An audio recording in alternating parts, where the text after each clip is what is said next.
క్రీస్తును క్రైస్తవ్యాన్ని ద్వేషించి దూషించిన క్రీస్తు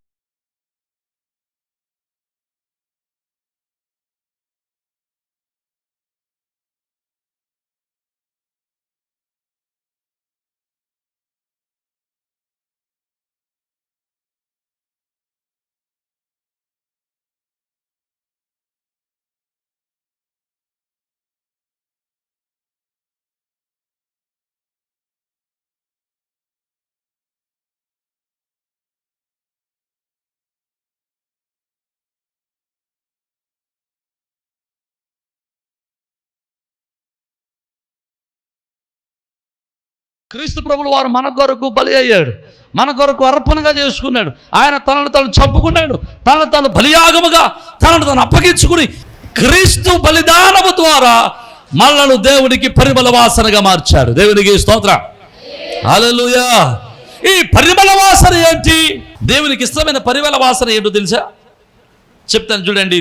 కొరింథీయులకు రాసిన పత్రిక 2వ అధ్యాయం 2వ అధ్యాయం 14వ వచనం అన్నాడు, క్రీస్తును గురించిన జ్ఞానము యొక్క సువాసన.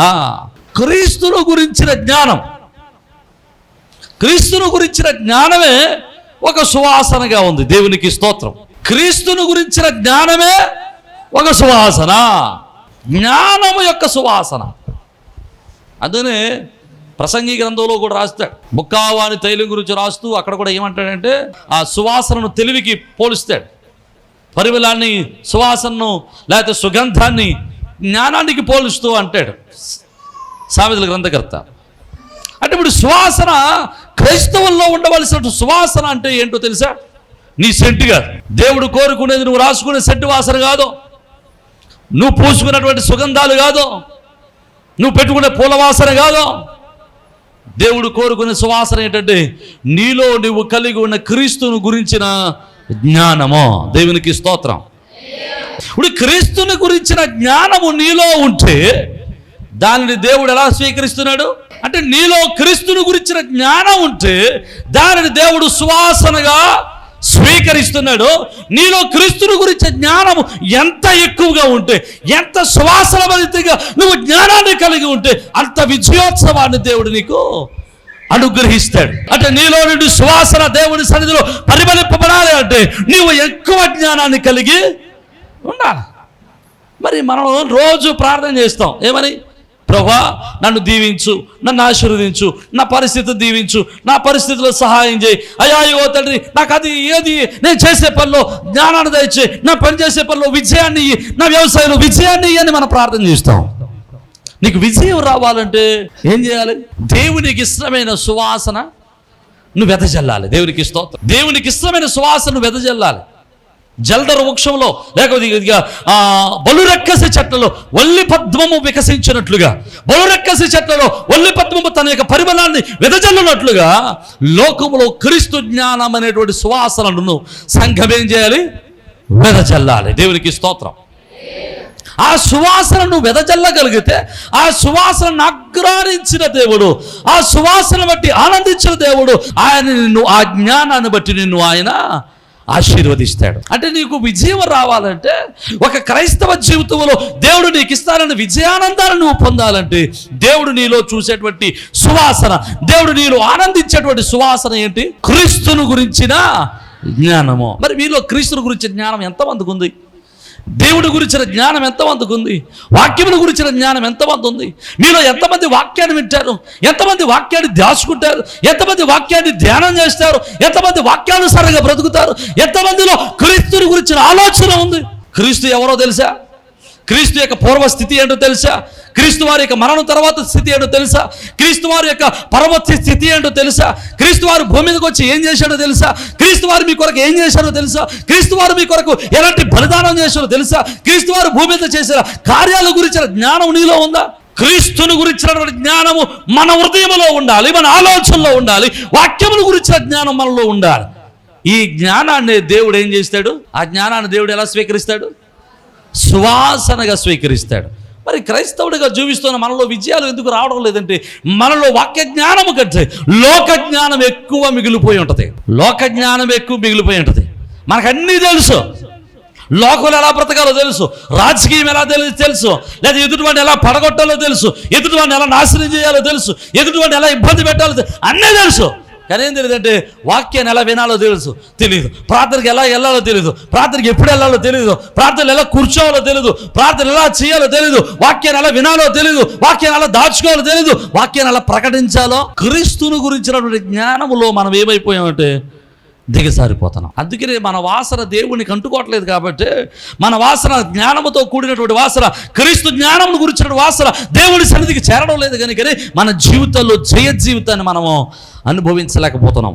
అందుకని అంటాడు హోషేయ గ్రంథం 6వ అధ్యాయము 3వ వచనం అంటాడు, యెహోవాను గురించిన జ్ఞానము సంపాదించుకుందాము రండి. అంటే ప్రార్థనకి ఎందుకు రావాలి? మనం జ్ఞానము సంపాదించుకోవడానికి రావాలి. ఇక్కడికి వచ్చి ప్రార్థనకు వచ్చాము, వెళ్ళిపోయాం, ప్రార్థన చేయించుకున్నాం, వెళ్ళిపోయాం, పాటలు పాడేసాం, వెళ్ళిపోయాం, వాయిద్యాలు వాయించేసాం, వెళ్ళిపోయాం, లేకపోతే ప్రార్థనకు వచ్చాం, భోజనం చేసాం, వెళ్ళిపోయాం, కానుకలు ఇచ్చేసాం, వెళ్ళిపోయాం, మన చీర కట్టుకున్నాం, కొత్త చీర కొనుక్కున్నాం, 10 మందికి చూపించేసాం, వెళ్ళిపోయాం, ఇవాళ నగలు కొనుక్కున్నాం, చూపించేసాం, వెళ్ళిపోయాం, చెవిదిద్దులు కొనుక్కున్నాను, చూపించేశాను, వెళ్ళిపోయాను. ఇది పబ్లిసిటీ కోసం ప్రార్థన రావడం కాదు.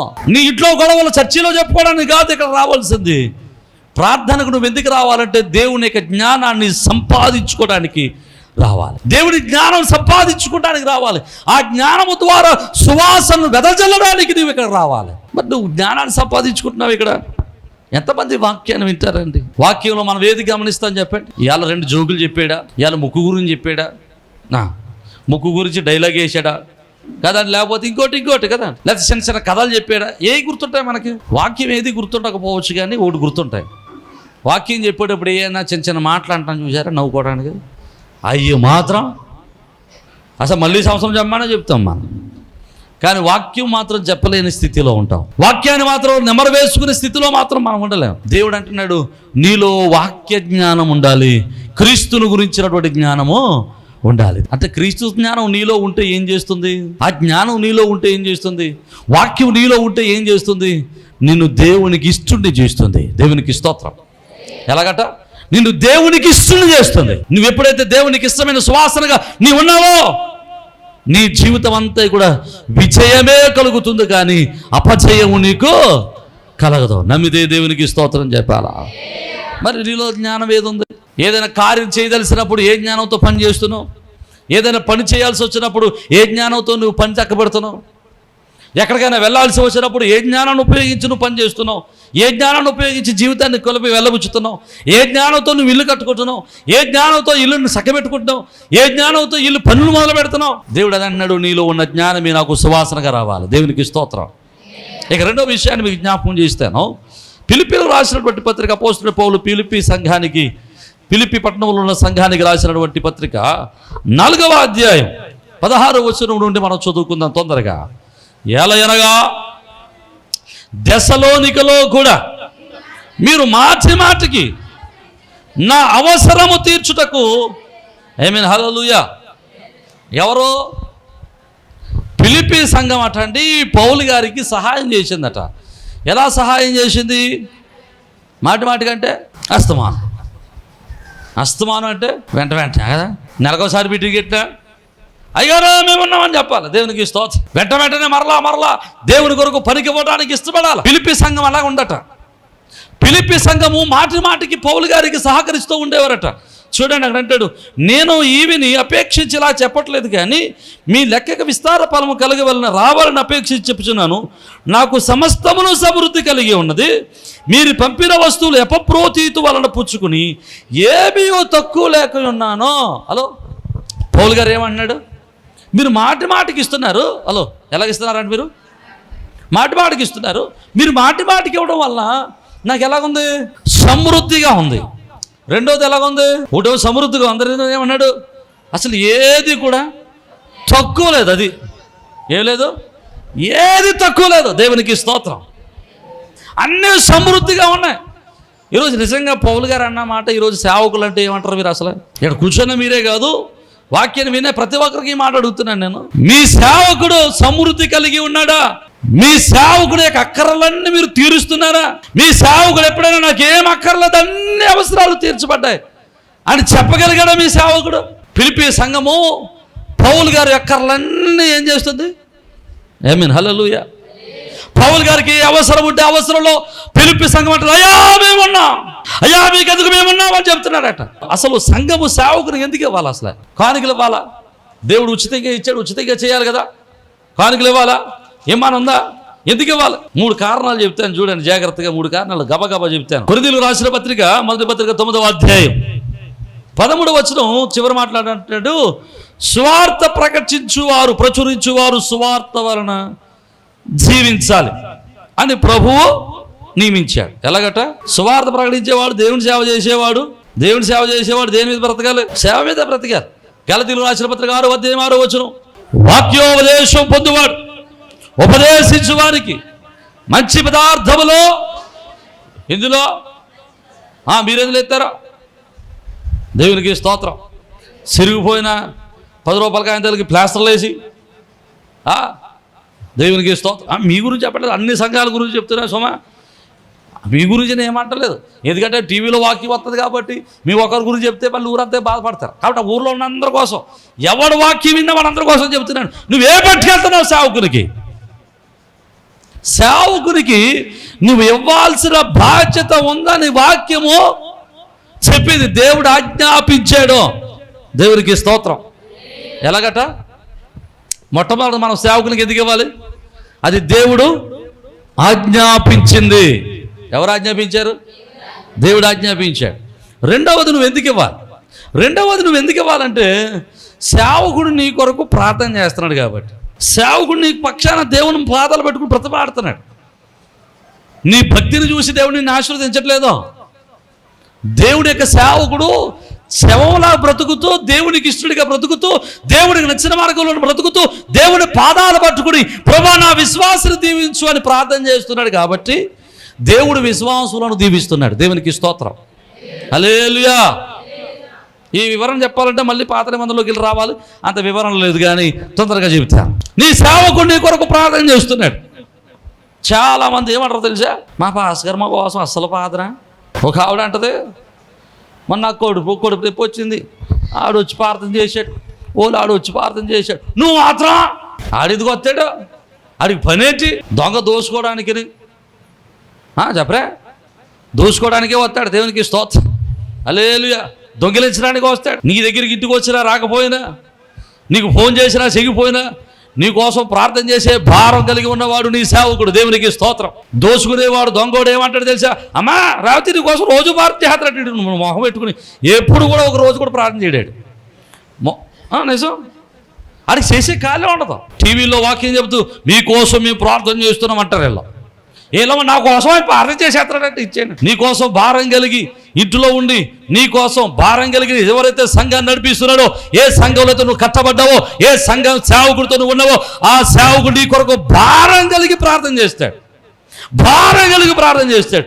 ఈడు ప్రార్థన చేస్తా ఉంటాడు, ప్రతిఫలం వస్తే ఎవరికి ఇస్తుంది చెప్పరా? మీకు మాట చెప్తాను జాగ్రత్తగా వినండి. కొంతమంది కొన్ని మినిస్ట్రీలు చేస్తారంట, కొంతమంది కొయిటా మినిస్ట్రీ చేస్తారు. కొయిటా మినిస్ట్రీ అంటే ఏంటనుకున్నారు?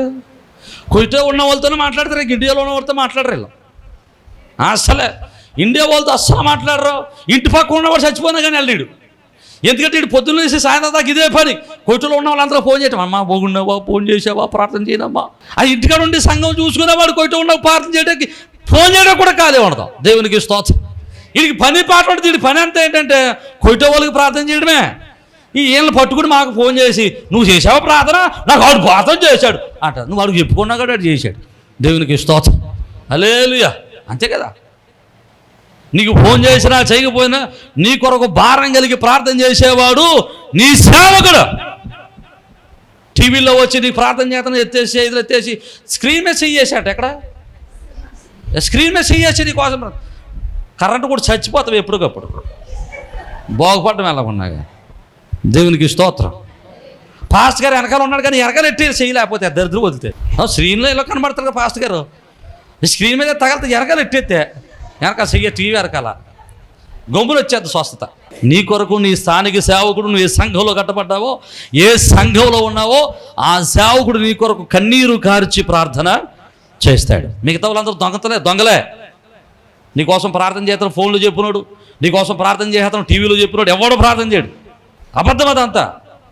నీకోసం ఎవడైనా కన్నీరు కార్చే ప్రార్థన చేసేవాడు ఎవడైనా ఉన్నాడంటే నీ స్థానిక సేవకుడు తప్పడు ఎవడు నీకోసం ప్రార్థన చెయ్యడో అలా ఎవడని చెప్తే అబద్ధం. అది దేవునికి స్తోత్రం. హల్లెలూయా. ఇష్టం వచ్చినట్టు ఆడు చెప్పాడు, ఈడు చెప్పాడు, ఆడు చేస్తున్నాడు. అది ఎవడో ప్రార్థన చేసాడంటే ఇంట్లో ఉన్న పాస్టర్ గారికి ఏమో ప్రార్థన చేసే పాస్టర్ గారికి ఏమో 10 రూపాయలు కొనకెత్తది. ఎవడో టీవీలో కనిపించిన వాడికి స్కానింగ్ చేసేస్తూ ఉంటుంది. ఇలాగా స్కానింగ్ చేసేసి 10,000. మళ్ళీ ఏదో గొప్ప నా దగ్గరికి వచ్చి చెప్పింది ఒక ఆవిడ, నేను ప్రతి నెలలో 10,000 పంపిస్తున్నాను. ఒకసారి ఒక ఆవిడ చనిపోయింది. జరిగిన సంఘటన ఒక ఆవిడ చనిపోయింది. చనిపోతే వెళ్ళి సమాధి చేయడానికి వెళ్ళి కూర్చున్నాను నేను. నన్ను పిలిచారు. వాళ్ళ కూతురు వచ్చి అంటది, నేను ప్రతి వారం పంపిస్తాను, ప్రతి నెల జీతం వచ్చిన దశంభాగం ఆయన పంపించేస్తాను. అయితే ఆయన పిలుచుకో చేయించుకో అన్నాను నేను. ఎలాగా? ఆయన పిలుచుకో చేయించుకో వెళ్ళిపోతున్నాను నేను. అదేంటి అంట. మరి అదేంటి? ఎవడు నీ చేత నీ కానుక తిన్నవాడు నీకు పరిచర్య చేయాలి కదా, నీ అర్పణ తిన్నవాడు నీకేం చేయాలి? ఉపచారం చేయాలి కదా, నీకోసం ప్రార్థన చేయాలి కదా, పిలిచి తెచ్చుకో. ఆడంబరాలకు పోవద్దు. ఏ సంఘంలో అయితే కట్టబడ్డావో ఆ సేవకుడు నీ కొరకు కన్నీరు కార్చి ప్రార్థన చేస్తాడు. దేవునికి స్తోత్రం. బాప్తిసం పొందిన నువ్వు ఎక్కడ పొంది వచ్చినా పర్లేదు, నువ్వు ఎక్కడ పొందినా పర్లేదు, నువ్వు ఏ సంఘంలో బాప్తిసం పొందినా, నువ్వు సంఘంలో ఏ సంఘానికి అయితే కట్టుబడి ఉన్నావో ఆ సేవకుడు నీ కొరకు ఏం చేస్తాడు? ప్రార్థన చేస్తాడు. భారం కలిగి ప్రార్థన చేస్తాడు. కొంతమంది ఈ మినిస్ట్రీలో ఉంటారు కదా, వీళ్ళకే ఏదో సామెత ఉంటుంది, అమ్మకి ముద్దెట్టంటాడు, అమ్మకు ముద్దెట్టంట. ఇప్పుడు ఏం చేస్తాడంట? పిన్నమ్మకి చీర ఎడతాడంట. పొట్టి చీర, మళ్ళీ మామూలు చీర కాదు. ఇలాంటి పనికి మన ఆలోచనలు ఎవరైనా ఉంటే మానుకోండి. నీ కొరకు ప్రార్థించే సేవకునికి నీ అర్పణలు ఇవ్వడం మొదలుపెట్టు. దేవునికి స్తోత్రం. హల్లెలూయా. ₹1 కూడా పెనకడానికి వీల్లేదు, ₹1 కూడా పెనకడానికి వీల్లేదు. మీకే కదా నేను చెప్పేది, టీవీలో వాక్యం వినేవాడు కూడా చెప్తున్నాను. అందుకనే నేను ఎప్పుడు స్క్రీన్ మీద నాకు ప్రార్థన చేయండి, మీకోసం ప్రార్థన చేస్తాను, కానుకలు పంపించాను, ఎప్పుడు స్క్రీన్ మీద ఎట్టలేదు, పెట్టను కూడా నీకు ఎప్పుడు. దేవునికి స్తోత్రం. హల్లెలూయా. జాగ్రత్తగా వినండి. నీ స్థానిక సేవకుడు నువ్వు ఏ సంఘంలో కట్టబడ్డావో ఆ సేవకుడు నీ కొరకు ప్రార్థన చేస్తాడు. ఆ భారం నాకు తెలుసు. ఆ సేవకుడు ప్రార్థన చేస్తాడు. ఆ సేవకునికే నీ అర్పణ అంతా వెళ్ళాలి. ₹1 కూడా ఎట్టి పరిస్థితుల్లో కూడా బెనకడానికి వీలు లేదు. ఇక రెండవది, మూడవది, ఇంకెవడ ఇంటికి ఇవ్వాలి. నాకు 100 గొర్రెలు ఉన్నాయి. హలో, ఎన్ని? 100 గొర్రెలు ఉన్నాయి. ఈ 100 గొర్రెలు ఉన్నప్పుడు నేను ఏం చేస్తున్నానంటే 100 గొర్రెలకి పొద్దున్న సాయంత్రం తౌడట్టుకొచ్చి ఉడకబెట్టి, దానా పట్టుకొచ్చి ఉడకబెట్టి, గడ్డు కోసుకొని అట్టుకొచ్చి, నీరు ఎక్కడి నుంచో మోసుకొచ్చి కష్టపడి పెంచుతున్నాను వీటిని. పోనీ గొర్రెలే అనుకోండి, ఆవులే అనుకోండి, ఎద్దులే అనుకోండి, ఇటు శుభ్రంగా పొద్దున్న పెట్టి మధ్యాహ్నం పెట్టి దాన పెట్టి దొండ పొద్దులా పెంచుతున్నాను. ఇదంతా ఎక్కడో పుట్లో పడుకున్నాడంటే ఎవడో ఆడికి ఎత్తదంటే వెళ్ళిపోవాలి. ఏ సేవకుడైతే నేను వాక్యం చేత పంచుతున్నాడో, ఏ సేవకుడైతే వాక్యం చేత నిన్ను పోషిస్తున్నాడో, ఏ సేవకుడైతే నీ కొరకు వాక్యాన్ని కలిపి నీకు అందిస్తూ ఉన్నాడో, ఏ సేవకుడైతే నీకు బోధిస్తూ ఉన్నాడో, నీకు బోధించే సేవకుడికి నువ్వు అర్పణలు ఇవ్వాలి. దేవునికి స్తోత్రం. హల్లెలూయా. 3 కారణాలు. 1, దేవుడు ఆజ్ఞాపించాడు కనుక నీ సేవకునికి అర్పణ ఇవ్వాలి. 2వది, నీకోసం ప్రార్థన చేస్తున్నాడు కదా ఇవ్వాలి. 3వది, నీకు బోధిస్తున్నాడు కాబట్టి ఇవ్వాలి. దేవునికి స్తోత్రం. 4వది, నీ ఆత్మల మీద లెక్క ఎవడప్ప చెప్తాడు? ఆడెవడన్నా చెప్తాడా? దేవుడు ఎవడన్నా నిలబెట్టాడు. ఎవడు నిలబెడతాడు? దేవుడు నన్ను నిలబెడతాడు మీ అందరి కోసం. దేవునికి స్తోత్రం. మీరు ఇక్కడికి వచ్చి వాక్యాన్ని వింటున్నారు కాబట్టి, సంఘంలో కట్టబడ్డారు కాబట్టి, మీరు బాప్తిసం ఎక్కడ పొందినా నాకు అనవసరం, అది ప్రాబ్లం కాదు. ఇక్కడ కట్టబడ్డారు కనుక, ఇక్కడ సంఘంలో కట్టబడ్డారు కనుక, ఈ సంఘంలో కట్టబడి నా దగ్గర వాక్యం నేర్చుకుంటున్నారు కనుక నేను మీ మీద నేనేం చేయాలి? దేవుడు అప్పచెప్తాడు. ఒరే, నేను అమ్మాయిని అట్టుకొచ్చి నీ దగ్గర పెట్టాను, నువ్వేం నేర్పించావు అని అడిగితే, నువ్వేం చేసావు అని నిన్ను అడిగితే నువ్వేం చేస్తావు? మెల్లంగా నాకేం తెలియదు, ఆడే ఈయన వచ్చి నన్ను అడిగితేరా నువ్వేం చెప్పావు అని అడిగి నన్ను అడుగుతా లెక్క. నీ ఆత్మల మీద లెక్క అప్పచెప్పవలసిన వాడు నీ సేవకుడు కనుక నీ సేవకునికి నువ్వు లోబడి బ్రతకాల్సిందే. ఈరోజు ఎలాగుందో నీ జీవితం? ఇక్కడ ఉన్నటువంటి ఎపిసి సంఘం, లేకపోతే ఆ ఫిలిప్పీ సంఘం అట్లాంటి ఈ ఫిలిప్పీ సంఘం ఏం చేస్తుంది? సేవకుని యొక్క అవసరాలన్నీ సమృద్ధిగా సేవకుని పోషిస్తుంది. దేవునికి స్తోత్రం చెప్పండి. హల్లెలూయా. ఇప్పటికీ కూడా చాలా సంఘాల్లో చాలామంది సేవకులు తినడానికి తిండి లేక, కట్టుకోవడానికి బట్టలేక తిప్పలు పడుతుంటే సంఘాల్లో ఉన్న విశ్వాసులు ఆడంబరాలకు పోయి ఆడి ఇంటి పెంచుతూ ఉంటారు. ఇంట్లో ఉన్న సేవకుడు, స్థానిక సేవకుడు తినడానికి తిండి లేకుండా ఉంటాడు, కట్టుకోవడానికి బట్ట లేకుండా ఉంటాడు, తిరగడానికి సైకిల్ లేకుండా ఉంటాడు. వీడికి సైకిల్ కొనిద్దాం, వీడికి బండి కొనిద్దాం, వీడికి కారు కొనిద్దాం అనుకోదా, కారు మీద తిరిగే వాడికి ఇస్తా ఉంటుంది. నీ సేవకునికి అవసరాలు తీర్చాల్సిన బాధ్యత సంఘానిదే. సేవకుడు సమృద్ధిగా ఉండాల్సిన బాధ్యత సంఘానిదే. ఈరోజు నేను కొత్త బట్టలు వేసుకున్నాను అనుకోండి, ఘనత ఎవరికి చెప్పట్లేదు, మీరు మీదే ఘనత. నేను కొత్త బట్టలు వేసుకున్నానంటే ఘనత మీదే. సిరిగిపోయిన బట్టలు వేసుకుంటే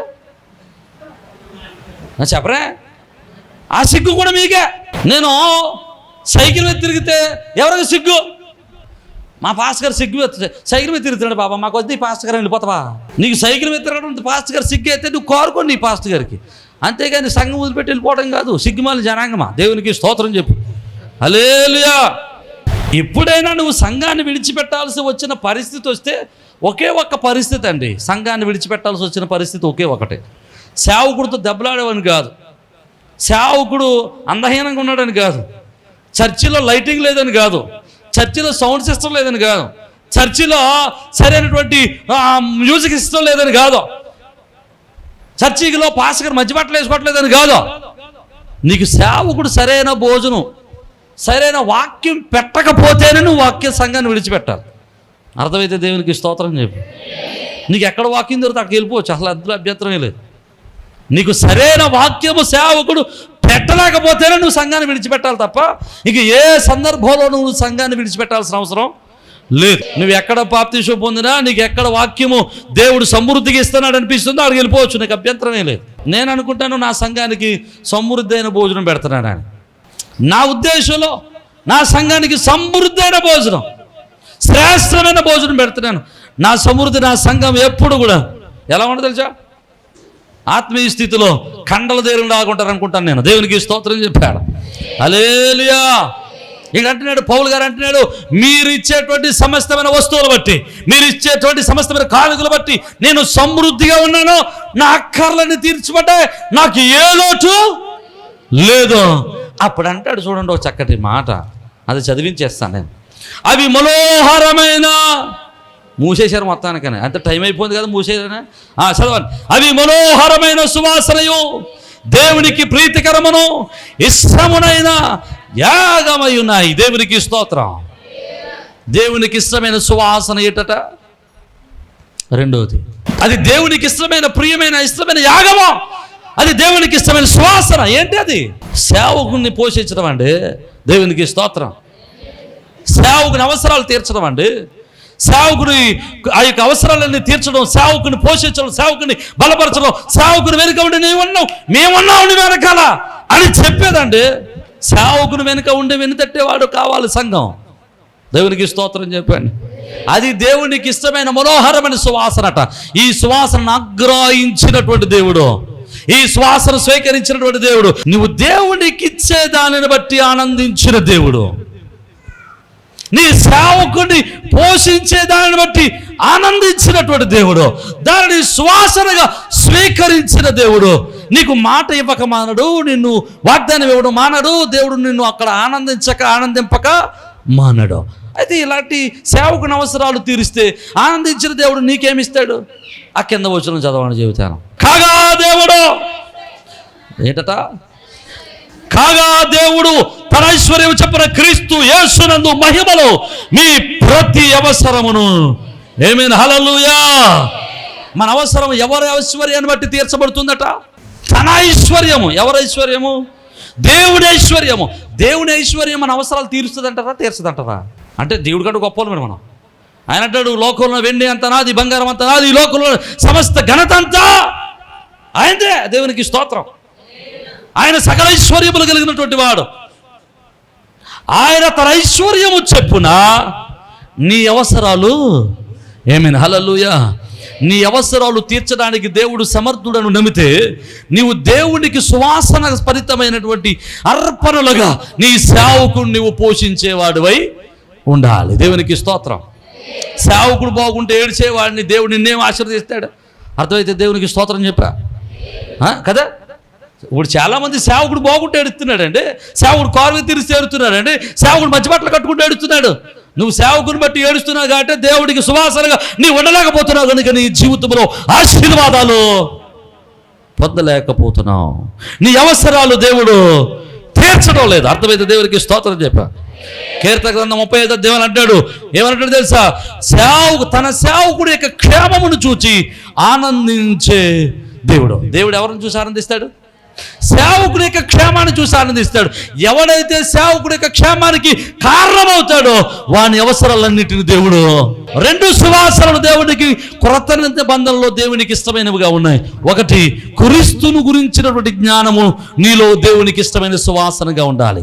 రెండవది, నీ సేవకుడిని పోషించేటువంటి స్థితి దేవునికి ఇష్టమైన సువాసనగా ఉండాలి. ఈ 2 సువాసనలు నీలో ఉంటే 2 ఆశీర్వాదాలు దాచిపెట్టాడు దేవుడు. నువ్వు ఎక్కడ అడుగు పెట్టినా ఆ స్థలంలో నీకు విజయం కలుగుతుంది. ఆమేన్. ఈ 2 స్థితుల్లో ఈ 2 స్థితుల్లో దేవునికి ఇష్టమైన సువాసనగా నీ జీవితాన్ని నువ్వు దేవునికి అర్పింపగలిగితే, ఈ 2 స్థితుల్లో దేవునికి సువాసనగా నువ్వు ఉండగలిగితే, నువ్వు చేసే ప్రతి పనులు నీకు విజయము కలుగును గాక. నువ్వు వెళ్ళే ప్రతి స్థలంలో నీకు విజయం కలుగును గాక. నువ్వు తెలపెట్టిన ప్రతి పనులు నీకు విజయం కలుగును గాక. ఆయన నీకున్న ప్రతి అక్కరలను తీర్చును గాక. నీ కోరికలన్నీ సఫలపరచును గాక. నీకు సమృద్ధి అయిన ఆశీర్వాదాలను అనుగ్రహించును గాక. నమ్మితే బిగ్గరగా చప్పలు కొడుతూ దేవుని నామాన్ని మహిమపరుద్దాం. మరింత బిగ్గరగా దేవుణ్ణి మహిమపరుద్దాం. దేవునికి ఇష్టమైన సువాసనగా ఉండి దేవునికి ఆశీర్వాదము నిండుగా మనము పొందుకుందుముగాక. తలలో వంచండి, ప్రార్థన చేద్దాం. తలలో వంచండి, ప్రార్థన చేద్దాం. ఎలాగుంది మన జీవితం? ఒకసారి మన హృదయాలు పరిశీలన చేద్దాం. ఎలాగుంది నీ జీవితం? ఎలాగుంది నీ బ్రతుకు? దేవునికి ఇష్టమైన సువాసనగా జీవించగలుగుతున్నావా? దేవునికి ఇష్టమైన సువాసనగా జీవించగలుగుతున్నావా? క్రీస్తును గురించినటువంటి జ్ఞానం నీలో ఉందా? బైబిల్ జ్ఞానం నీలో ఉందా? వాక్య జ్ఞానం నీలో ఉందా? ఎంతది నీ జ్ఞానం? నీ వాసన, నీ పరిమళ సువాసన ఎంతగా వెదజల్లగలుగుతున్నావు నీవు? ఎంతగా వెదజల్లగలుగుతున్నావు నీవు? క్రీస్తుని గురించిన జ్ఞానం, వాక్యముల గురించిన జ్ఞానం ఎంత ఉంది నీలో? ఎంత ఉంది నీలో? అదే దేవుడు చూస్తున్నాడు. నీ క్రీస్తుని గురించిన జ్ఞానమే దేవుడు సువాసనగా స్వీకరించి నీకు విజయోత్సవాన్ని ఇవ్వాలనుకుంటున్నాడు దేవుడు. నీ సేవకుని పోషించే విషయంలో నువ్వు ఎలాగున్నావు? నీవు సేవకుని పోషించే విషయంలో, సేవకుని అక్కరలు తీర్చే విషయంలో దేవునికి సువాసనగా ఉండగలిగితే నీకు ఏ అవసరం ఉందో అవసరాలన్నీ దేవుడు తీరుస్తాడు. నీకు ఏ అక్కర్లు ఉన్నాయో అక్కర్లన్నీ దేవుడు తీరుస్తాడు. ఈరోజు ఎలాగున్నావు? నీ జీవితం ఎలాగుంది? నీ జీవితం ఎలాగుంది? నీ జీవితం ఎలాగుంది? నీ జీవితం